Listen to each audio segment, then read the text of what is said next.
Well, I want to start by just giving a shout out to Senator Grahl, who moved HB 1 through today, and I saw some of her presentation. I thought it was outstanding. I thought the arguments she made really addressed all the objections that have been raised about the bill from any quarter, and so I just wanted to say thank you to her. And truth be told, and I told her this the other day, she's really deserves the credit for getting me on this issue in the first place, and she cares passionately for children, for parental rights, for all the issues that kind of come into this bill, and so I want to give her a shout out on a job well done today in the Senate, and take your questions.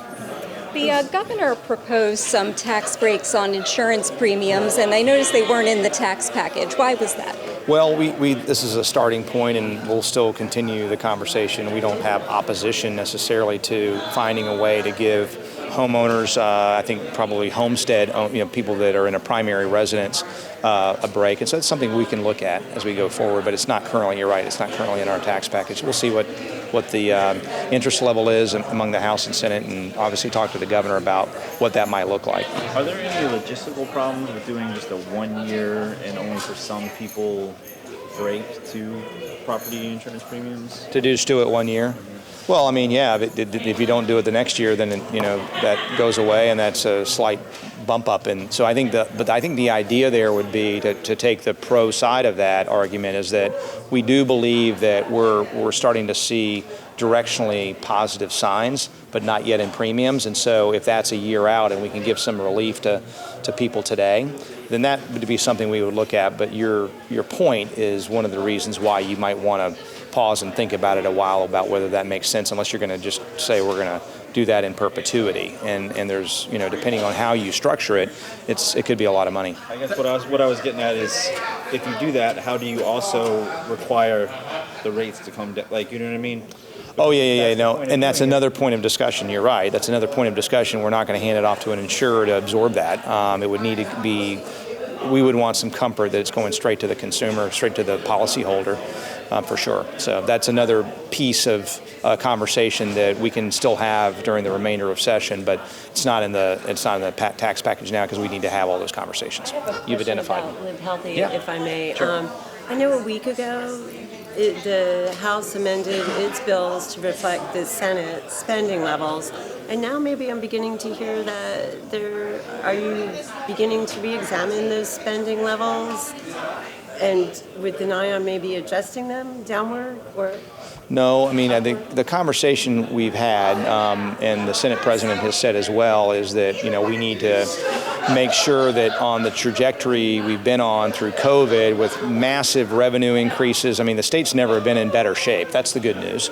But now that's starting to settle out. We're not in recession or anything like that, but we're starting to see a significant decline in revenue growth, that it's time to pull back on the spending side too, and make sure that those lines don't cross where spending is growing faster than revenue, which is what we'll see in some of the out years. And so committing to a more fiscally responsible budget this year allows us the room to do things like Live Healthy. And I just want to make sure I understand, and I'm sorry, I feel like a lot of the Live Healthy money is outside of the budget. It's in the individual bills. Yeah. So my question is, I know you're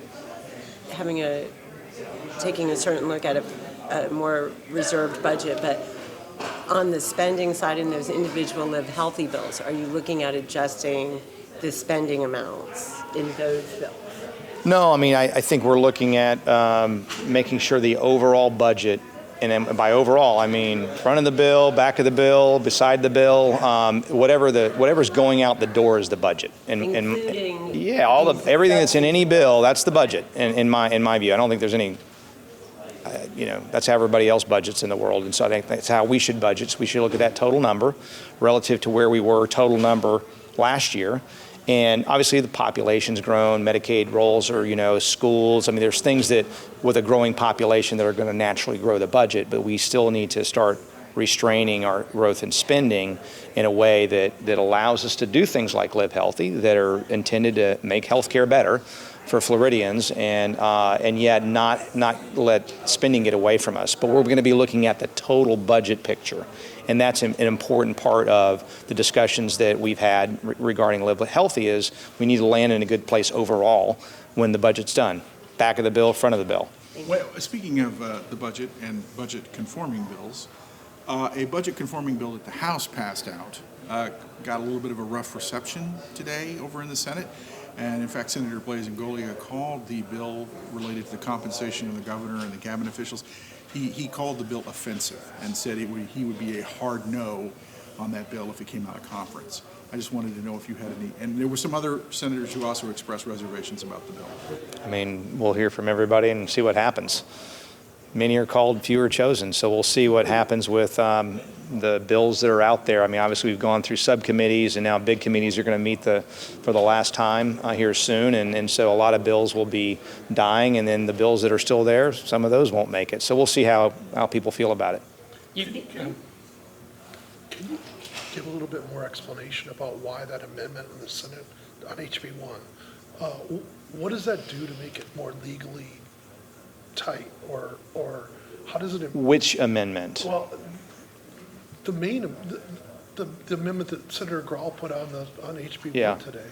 I mean, what parts of that make that bill more solid legally? Because I mean, there's different criteria in the bill than when it left here. Yeah. And there's some other, I mean, there's other changes too. But, sure. But what makes that what tightens up that bill? Sure. Yeah, I mean, we've been working very, very well throughout the process. And so we, just trying to go from good to great. And so tackling two things. One is, where will we be with the courts? And we think because our bill requires several things to be true before a platform comes within the bill, and all of those things relate to the technology, not to content, makes us different than some other states. We've also addressed some objections that have been raised or concerns that have been raised about anonymity. I think where we've landed is a really strong product that is the lightest touch I know. We all go and have to put in our social security number and our birth date and all kinds of stuff, show our driver's license. This would allow really a nice check and balance between what the platforms know about you and your information, and by allowing for an anonymous verifier that would simply, communicate through things that don't reveal your identity. And so all the verifier would be sending to the platform is a yes or no answer: is the individual over 16 or not? And so the nice thing about this new technology that's out there is it can be used then for your wine clubs or other things that you need to be 18 or 21 years of age or over, because they're going to verify you once, and then you have that there in a way that's really sound from a data privacy and privacy protection. Those concerns I share with the governor and others, that we want to make sure we're treating people's privacy in a responsible way. Keep in mind that the social media platforms today under federal law have an obligation to not allow people under 13 years of age to get on the platforms and then collect data and information and target them, which is prong one in our bill, which is that personalized algorithm that targets your child and your child and your child, and then goes back and speeds up content to keep them online as long as possible, and also drives their business model, which is eyeballs on screens means dollars. And so they're really trafficking our kids for a long period of time for profit. Federal law does not allow that, and yet we know that kids well under 13 are on the platform now, and they're doing absolutely nothing about it. And so, coming full circle, that's why we need the level of protection and the bright line that we're offering up, so that we know that kids are not being harmed by this. I was with some folks today talking about human trafficking, and I asked them, you've been in this for your career, what does this look like with social media platforms? How much of that is the problem? He says, most all of the problem. This is happening digitally, and so we have bad actors that want to prey on children that are coming to these platforms because it greatly facilitates crime against juveniles. That's only one of many reasons, one of many compelling interests that the state has to protect children under a certain age. Do you have any idea at this point which platforms would actually fall under those criteria? TikTok was mentioned in passing in the media today. I don't know, but here's what we are really aiming at. We're not saying that kids can't be on social media platforms. We're saying that social media platforms can simply adjust their behavior slightly to make it less addictive, not target our children through personalized algorithms, not provide for some of the other things that the bill talks about that are so damaging. And by doing any of those things, children can get back onto the platform. So we're not banning social media platforms for young people. We're banning addictive platforms that use addictive technology and that target your kids' data and market to them in a way that's pernicious and harmful. As a follow-up to that, there was a ruling out of Ohio on Monday. I don't know if you saw that, and if you've been able to digest, I guess, not just that state and ruling, but has that informed what you're doing as far as changes and trying to make sure it will pass muster? Everything informs us, and yes, so we look at what other states have done, and what other states have done, and in that case, at least in part, and I've not had a chance to read the opinion, but our counsels told us that part of the problem there was a parental rights opt-in, this concept that we need to let parents make that decision.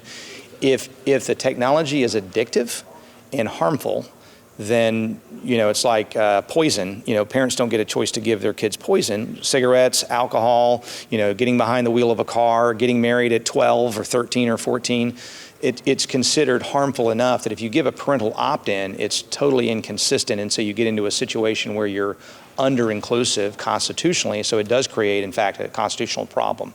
This is why we believe by focusing on technology, by drawing a very bright line of 16 and under, which we do in many, many other contexts where we all agree that it needs to be off limits. We have a bill that's very different than other bills around the country, and one that will sustain constitutional scrutiny, one that addresses concerns about anonymity in a very elegant way, one that addresses parental rights. And I had an op-ed that may be published soon, or we'll ask Andres. But think about the criteria and the justifications. We look at things like addiction, alcohol, cigarettes would be an example. We look at things like harm. Again, those types of things, getting behind the wheel of a car. We also look at, and I think this is very, very important, we look at brain development. A child does not have the ability at those younger ages to, one, recognize addiction, and two, recognize the harm that comes from it and step away like an adult. We drink too much one night, we say, gee, I better not drink as much the next night, or whatever the case may be. We have an ability to self-regulate in a way that children don't. And it's really those three things that are present in these platforms, and we're only targeting those things. They could change them tomorrow.